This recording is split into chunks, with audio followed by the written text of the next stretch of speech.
రైతు రాజ్యం అని చెప్పుకునే కాంగ్రెస్ ప్రభుత్వం రైతులను అన్నిట్లో నట్టేట ముంచిందని కామారెడ్డి జిల్లా రామారెడ్డి మండల ప్రధాన కార్యదర్శి బుచ్చిరెడ్డి అన్నారు.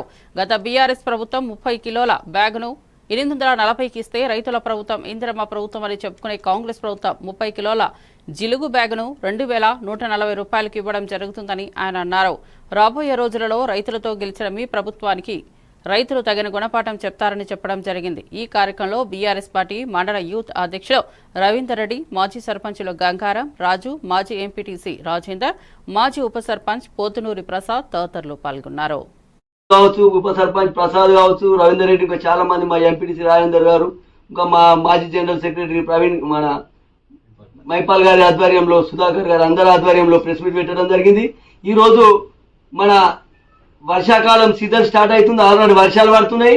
ఎక్కడ చూసినా మన విత్తనాల కొరత ఉంది. ఇలా రైతులు చీలుగులు పెజ్జన్ములు ఇచ్చిన పాపాన కూడా లేదు ప్రభుత్వం.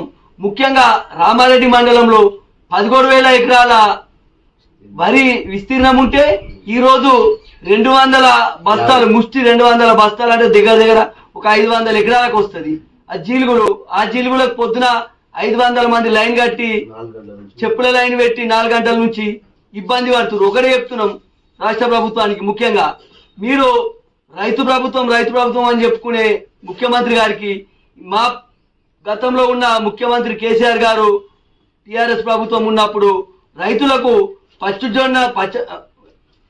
పచ్చి రొట్టె ఎరువులైన జీలుగులు పెజ్జాన్ములు సకాలంలో సబ్సిడీతో అందించడం. గతంలో ఉన్న 30 కిలోల బ్యాగును 844 రూపాయలకు ఇస్తే ఈరోజు రేవంత్ రెడ్డి ప్రభుత్వం వచ్చినాక 2,138 రూపాయలకు ఇవాళ ఇస్తురంటే ఎంత దారుణము. ఒక బ్యాగ్ ఎంబర్ దగ్గర 1,300 రూపాయలు ఎక్కువ పెంచారు ఒక సంవత్సరంలోనే. కాబట్టి మేము చెప్పేది ఒకటే, గతంలో ఇచ్చిన రేటు 844 రూపాయలకు జీలుగులు పెజ్జన్ములు కూడా అందియాలి. అదేవిధంగా ప్రతి మండలానికి ఈ పెజ్జన్ములు జీలుల కొరత లేకుండా కూడా సప్లై అయ్యే. గతంలో కేసీఆర్ ప్రభుత్వం ఉన్నప్పుడు దగ్గర మా రామారెడ్డి మండలానికి